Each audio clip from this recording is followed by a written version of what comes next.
Happy Music Station, Suara Pantura FM Radio, Radio Neong Pantura, media dakwah, hiburan dan informasi.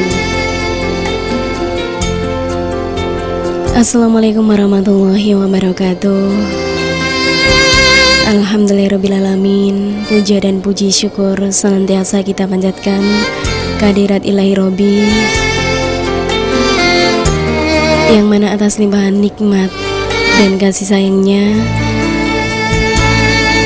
sehingga di kesempatan pagi hari ini kita diperkenankan untuk bersua kembali dalam keadaan sehat walafiat tanpa ada satu halangan yang merintangi. Salawat serta salam semoga tercurah kepada beliau Nabi Muhammad SAW, sahabat, keluarga, dan seluruh umat yang senantiasa mengamalkan sunnah-sunnahnya. Senang sekali rasanya Sobat Suara Pantura di kesempatan pagi hari ini, di edisi hari Selasa 19 Agustus 2014, atau juga bertepatan dengan 22 Syawal 1435 Hijriah, berzen bisa membersamai Anda semuanya di gelaran Simponi Cakrawala.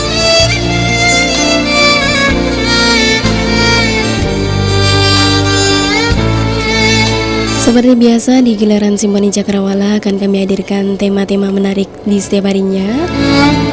Dan di pagi hari ini edisi spesial, telah hadir di studio. Beliau adalah Bapak Mukhlisin, Sarjana Agama dari Kantor Kementerian Agama Kabupaten Rembang, yang telah hadir dan insya Allah nanti akan berbagi ilmunya kepada kita semua. Terlebih dahulu kita sapa beliau Bapak Mukhlisin, Sarjana Agama yang telah hadir. Assalamualaikum warahmatullahi wabarakatuh, Bapak. Waalaikumsalam warahmatullahi wabarakatuh. Kabar baik, sehat Bapak pagi ini? Alhamdulillah baik, Mbak. Anjay, Alhamdulillah. Baik, Sobat Suara Pantura, tema yang kita bahas kali ini adalah makna Idul Fitri, dan nanti insya Allah akan lebih jauh dipaparkan oleh beliau Bapak Mukhlisin. Dan bagi Sobat Suara Pantura nanti yang ingin bergabung, Anda bisa memanfaatkan dua fasilitas kami di on air di 0295 532190 atau di pesan singkatnya di 0858 661 990. Baik Sobat Suara Pantura, untuk menyingkat waktu, langsung saja waktu selanjutnya kami aturkan kepada beliau Bapak Mukhlisin untuk memberikan materinya. Monggo Bapak. Ya, terima kasih. Assalamualaikum warahmatullahi wabarakatuh.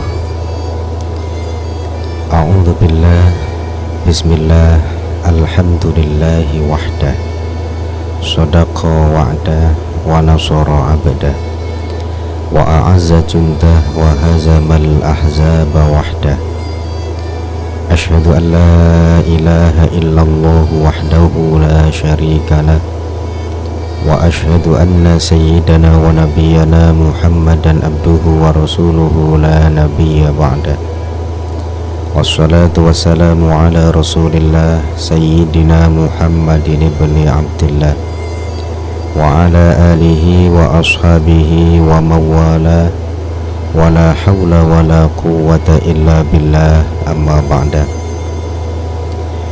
Hadratul muhtaramin wal muhtaramat, bapak-bapak, ibu-ibu, dan saudara-saudari para pendengar setia Radio Pantura FM, baik yang ada di studio maupun di luar studio yang senantiasa dirahmati oleh Allah.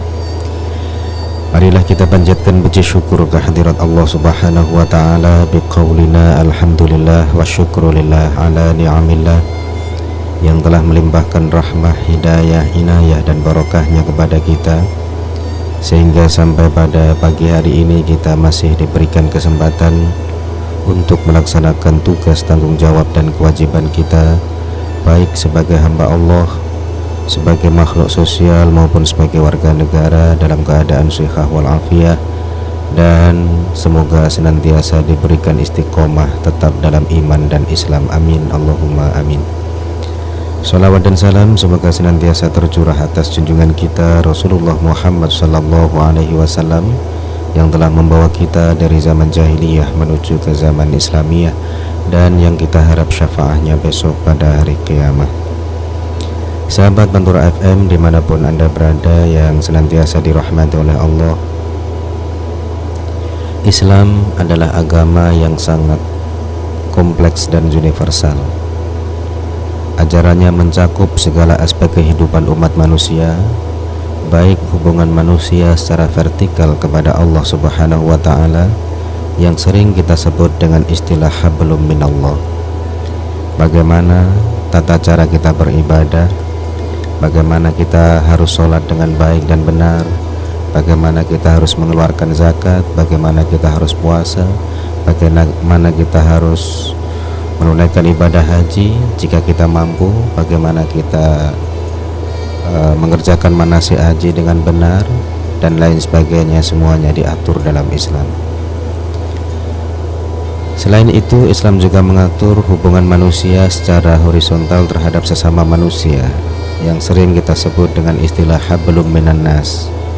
Bagaimana kita harus bermasyarakat dengan baik, bagaimana kita harus mengatur ekonomi kita, bagaimana kita harus berpolitik dengan baik, bagaimana kita harus berbudaya, bagaimana kita harus bekerja dengan tekun dan rajin. Semuanya diatur dalam Islam.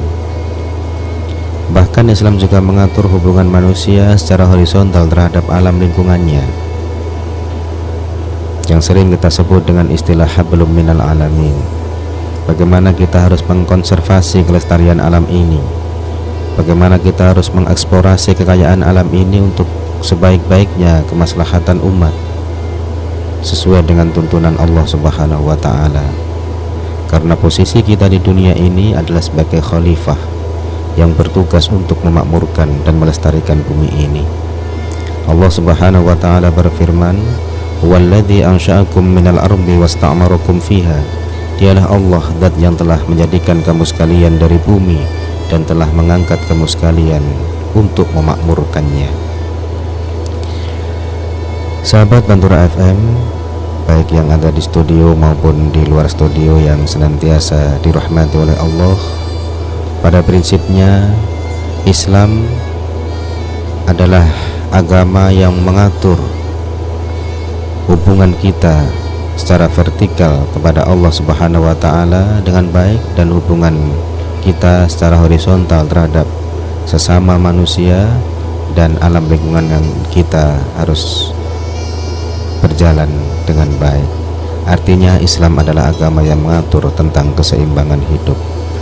Hubungan kita kepada Allah harus baik, hubungan kita kepada sesama manusia juga harus baik. Itulah ajaran Islam yang menunjukkan kompleksitas dan keuniversalannya. Sahabat Pantura FM, baik yang ada di studio maupun di luar studio yang senantiasa dirahmati oleh Allah, kedua ini harus berjalan secara seimbang. Artinya hubungan kita kepada Allah harus berjalan dengan baik, hubungan kita terhadap sesama manusia dan lingkungan kita harus berjalan secara seimbang. Tidak boleh ada yang diprioritaskan dan sebaliknya tidak boleh ada yang didiskriminasikan. Itulah sebabnya kita diwajibkan untuk solih ritual dan juga solih sosial. Artinya hubungan kita kepada Allah Subhanahu wa Ta'ala juga harus baik, dan hubungan kita terhadap sesama manusia juga harus baik. Allah Subhanahu wa Ta'ala berfirman, "Wabtaghi fima atakallahu daral akhirata wa la tansa nasibaka minad dunya wa ahsin kama ahsanallahu ilaika wa la tabghil fasada fil ardi innallaha la yuhibbul mufsidin." Wabtaghi, dan carilah oleh kamu fima atakallahu daral akhirata, pada apa yang telah Allah berikan kepadamu tentang kehidupan akhirat. Artinya kita diperintahkan untuk mencari bekal kehidupan kita di akhirat. Kita harus rajin beribadah. Wala tansa nasibaka minad dunya, dan janganlah engkau melupakan nasibmu di dunia. Artinya kita diperintahkan untuk mencari bekal kehidupan yang kita butuhkan untuk menunjang kebutuhan kita di dunia. Artinya kita harus bekerja dengan tekun, kita harus mengatur ekonomi kita dengan baik, dan kita harus bermasyarakat dengan baik. Wa ahsin, dan berbuat baiklah kamu, kama ahsanallahu ilaika, sebagaimana Allah telah berbuat baik kepadamu. Wala tabghil fasada fil ardi, dan janganlah engkau mencari kerusakan di muka bumi. Innallaha la yuhibbul mufsidin, sesungguhnya Allah tidak menyukai orang-orang yang berbuat kerusakan. Sahabat Pantura FM, baik yang ada di studio maupun di luar studio yang senantiasa dirahmati oleh Allah, dari sini kita mafhum bahwa kita diperintahkan untuk senantiasa solih ritual dan juga solih sosial. Keduanya harus berjalan secara seimbang, berjalan seiring. Tidak ada yang boleh diprioritaskan atau sebaliknya didiskriminasikan.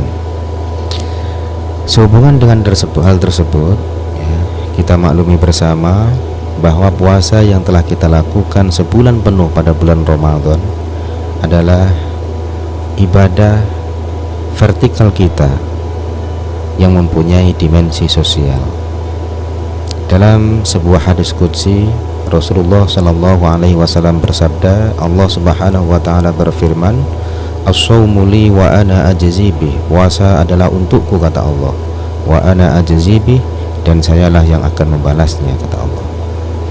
Artinya puasa itu untuk Allah, puasa itu adalah ibadah vertikal kita kepada Allah.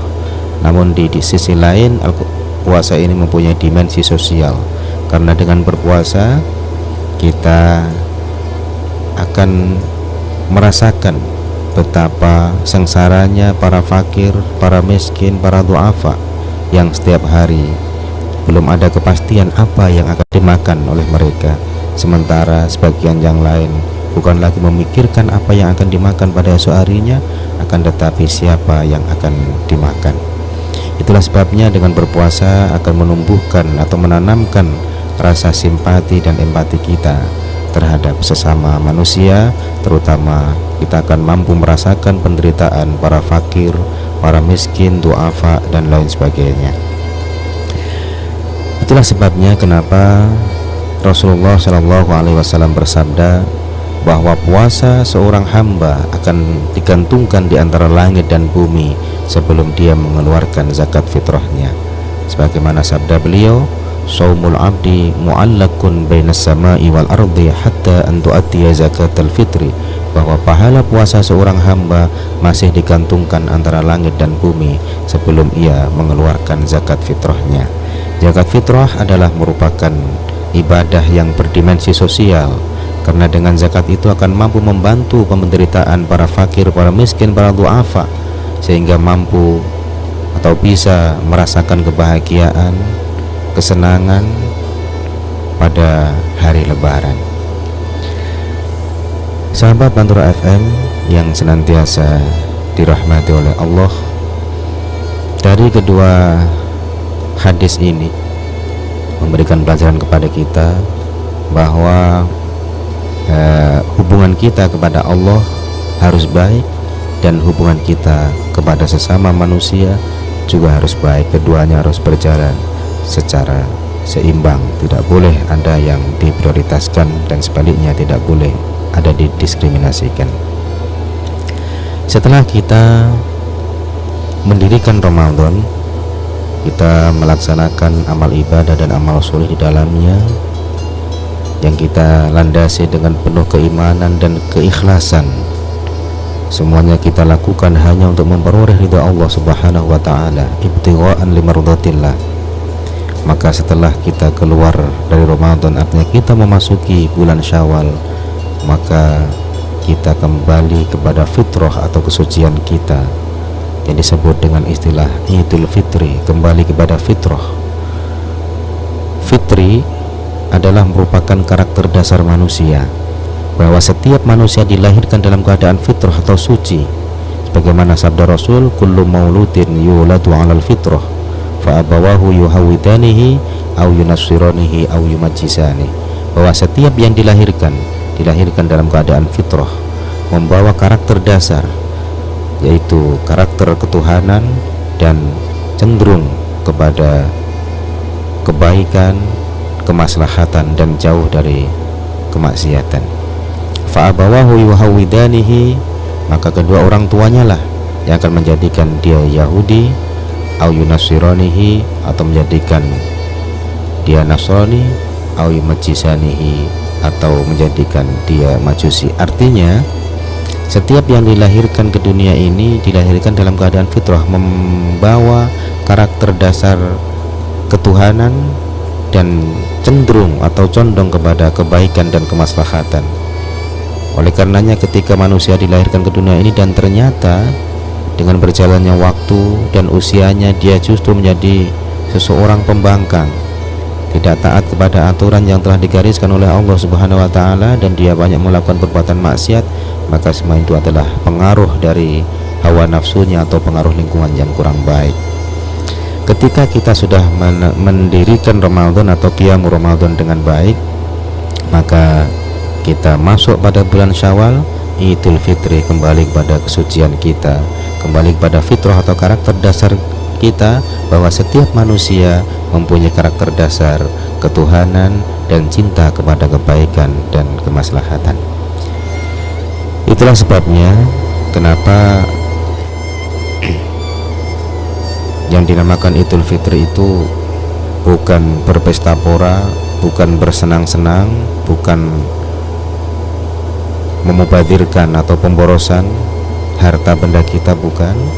Sebagaimana ada sebuah qaul mengatakan, laisal id liman labisal jadid walakinnal id liman ta'atuhu wa taqwahu tazid wa 'anil ma'asi ba'id.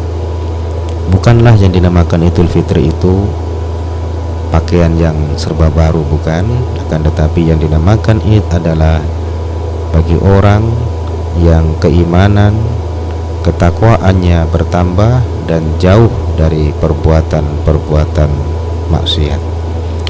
Sahabat Pantura FM, baik yang ada di studio maupun di luar studio yang senantiasa dirahmati oleh Allah, maka puasa itu ada dua macam, yaitu puasa yang mabrur dan puasa yang mardud, ya. Puasa yang mabrur adalah puasa yang memberikan pengaruh positif terhadap sikap dan perilakunya setelah menjalankan ibadah puasa. Artinya puasa yang mabrur adalah puasa yang ada peningkatan atas amal ibadah dan amal solih setelah melakukan ibadah puasa. Karena tujuan berpuasa tidak lain adalah untuk meningkatkan kadar keimanan dan ketakwaan kita kepada Allah Subhanahu wa taala.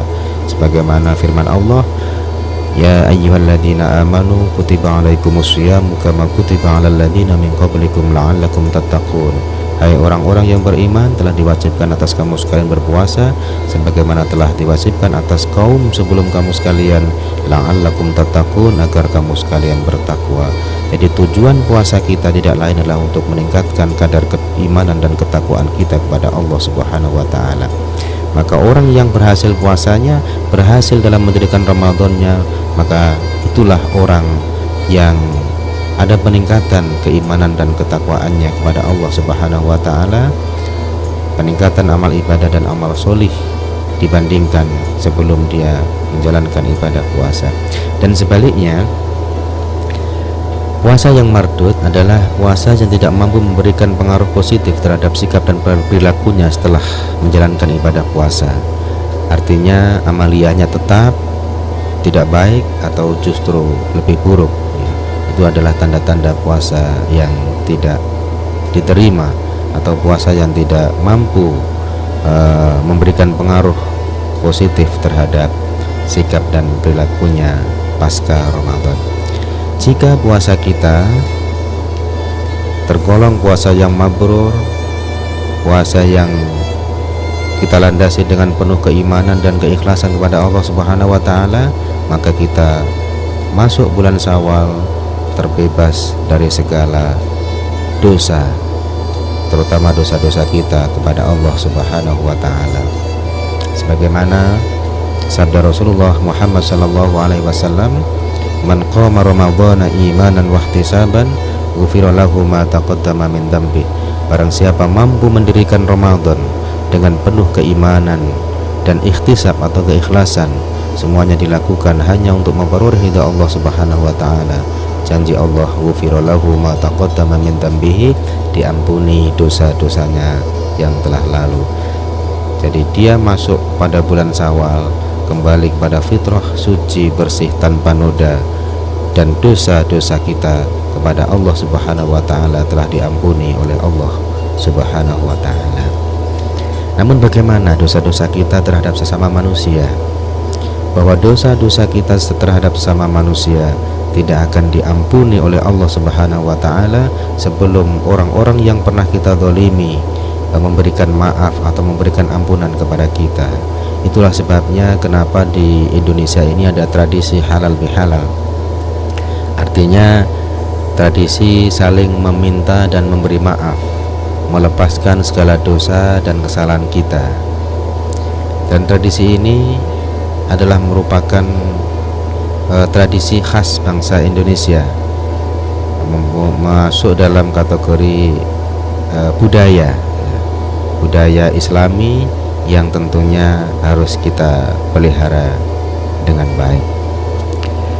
Sahabat Pantura FM, baik yang ada di studio maupun di luar studio yang senantiasa dirahmati oleh Allah,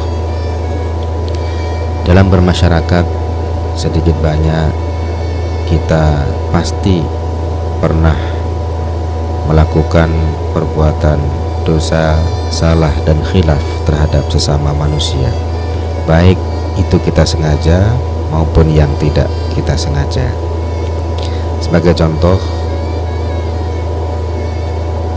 perbuatan-perbuatan dosa sesama manusia yang terkadang kita tidak menyadarinya. Ketika ada seseorang mengucapkan salam kepada kita, sementara kita tidak membalas salamnya, itu pun sudah merupakan perbuatan dolim. Artinya kita telah merampas hak orang yang telah mengucapkan salam kepada kita. Namun kadang-kadang hal itu tidak kita sadari. Rasulullah SAW bersabda, hakul muslimi alal muslimi khamsun, bahwa hak seorang muslim terhadap muslim lainnya ada 5. Yang pertama adalah raddus salam, menjawab salam. Artinya apa? Menjawab salam adalah merupakan kewajiban bagi orang yang diului salam, merupakan kewajiban bagi orang yang diaturi salam untuk menjawab salam orang yang telah mengucapkan salam kepadanya. Ketika hal itu tidak kita lakukan, berarti kita telah berbuat dolim karena tidak memberikan hak kepada orang yang telah mengucapkan salam untuk kita jawab salamnya. Itu sudah merupakan suatu perbuatan dosa. Yang kedua adalah wa'iyadatul marid, menengok sesama muslim yang sedang sakit.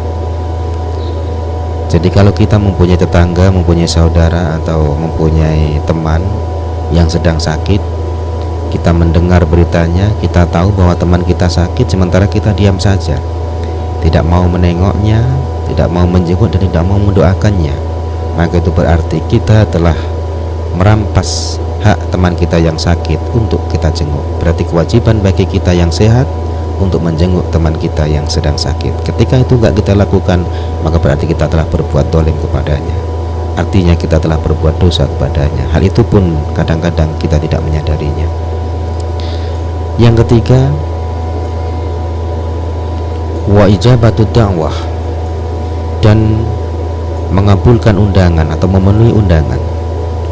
Sebagai contoh, jika kita mempunyai tetangga, mempunyai saudara atau teman yang mempunyai hajat, apa itu berupa waliman atau tasyakuran dan lain sebagainya, atau hajatan, kita diundang sementara kita tidak ada udzur syar'i untuk tidak hadir pada undangannya, kemudian kita tidak datang, maka itu pun berarti kita telah berbuat dolim kepada tetangga kita yang mengundang kita, karena hak tetangga kita yang mengundang kita untuk kita hadiri undangannya itu, dan merupakan kewajiban kita untuk menghadirinya.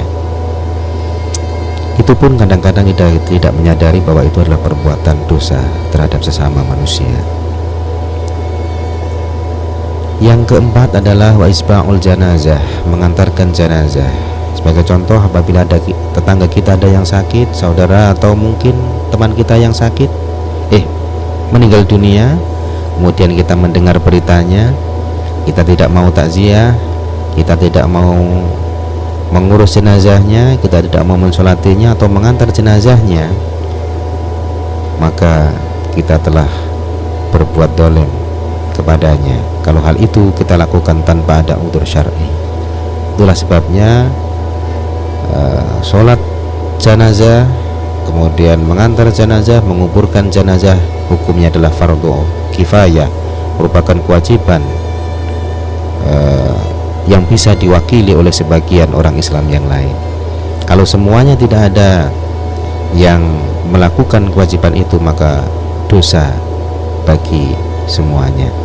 Akan tetapi kalau sudah ada yang mewakilinya, maka yang lain tidak dihukumi dosa kepada Allah Subhanahu wa taala. Dan yang kelima adalah wa tashmitul atish, yaitu mendoakan sesama muslim yang sedang bersin. Sebagai contoh, jika kita dalam suatu majelis ada teman kita yang sedang bersin kemudian mengucapkan alhamdulillah, maka hak bagi teman kita yang bersin untuk didoakan. Berarti kewajiban bagi yang mengetahui teman yang bersin tadi untuk mendoakannya dengan doa yarhamukallah. Jika hal itu tidak dilakukan, maka berarti dia telah berbuat dolim kepada temannya yang sedang bersin. Itulah sedikit contoh-contoh perbuatan dosa terhadap sama manusia yang kadangkala hal itu tidak kita sadari.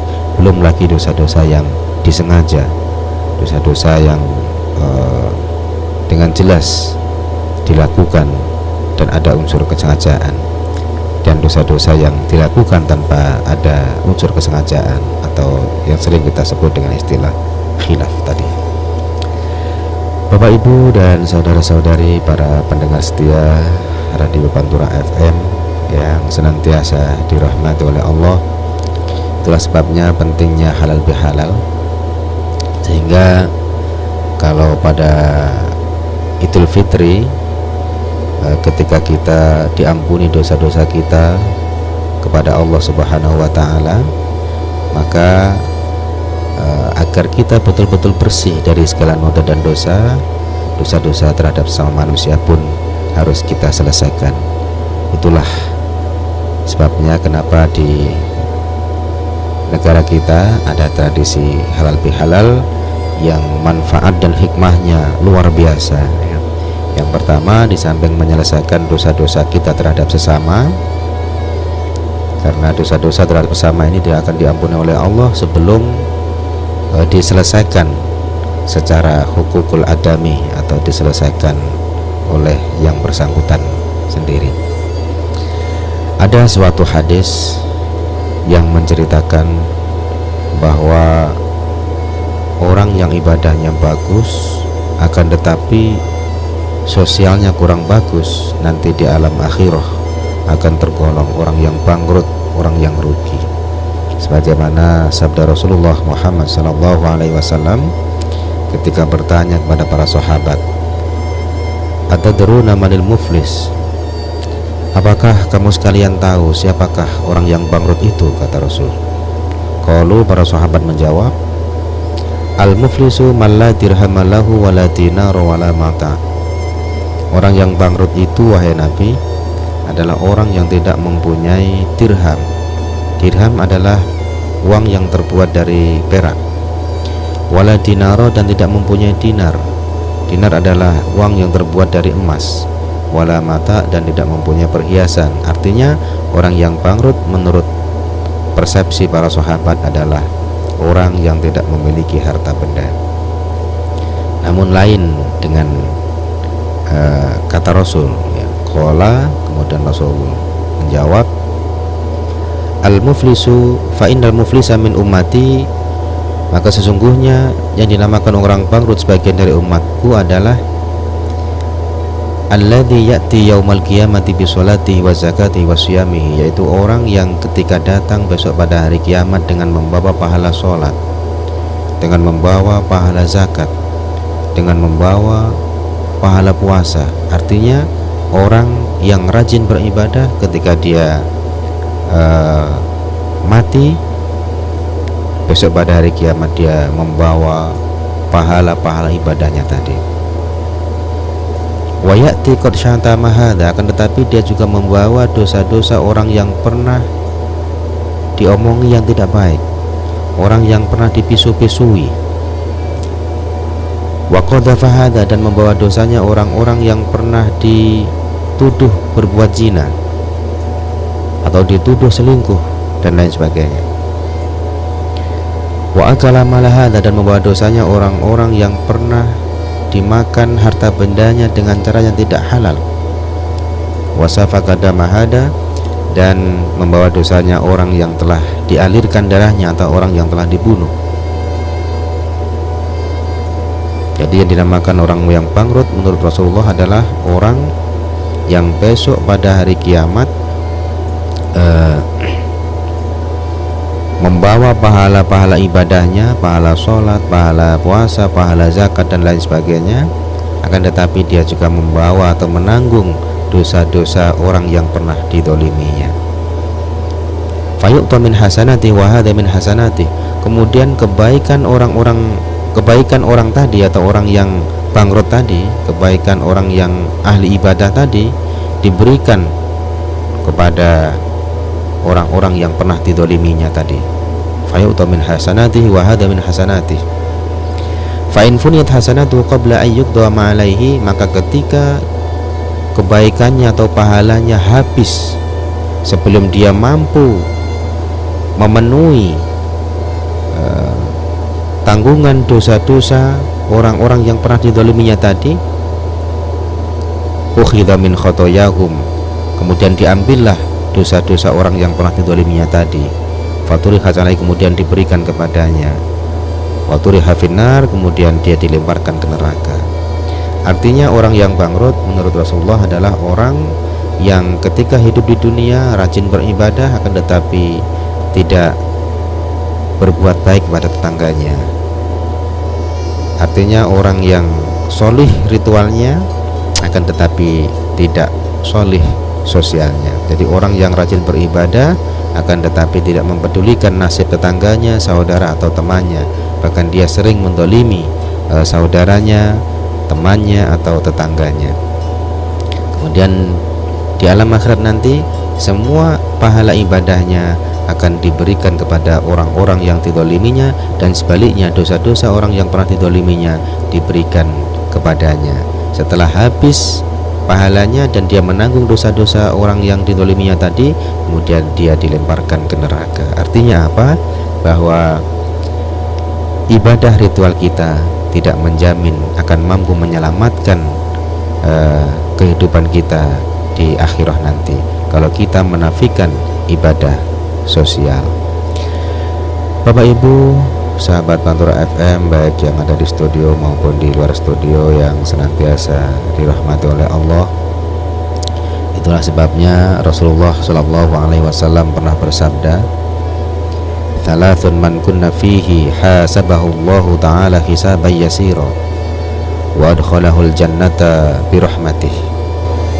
Ada 3 hal yang apabila 3 hal ini ada padanya, maka orang tersebut akan dihisab besok di hari perhitungan atau yaumul mahsyar, yaumul hisab, dengan hisab yang mudah. Wa adkhalahul jannata birahmatih, dan Allah akan memasukkannya ke surga dengan kasih sayangnya. Apa 3 hal itu? Yang pertama adalah tasilu man qata'aka. Jika kamu mampu menyambung tali persaudaraan kepada orang yang telah memutuskan tali persaudaraan denganmu, itu yang pertama. Yang kedua adalah tu'ti man haramaka. Jika kamu mau memberi kepada orang yang bakhil kepadamu. Dan yang ketiga adalah ta'fu amman dolamaka. Jika kamu mampu memberikan maaf kepada orang yang telah berbuat dolim kepadamu.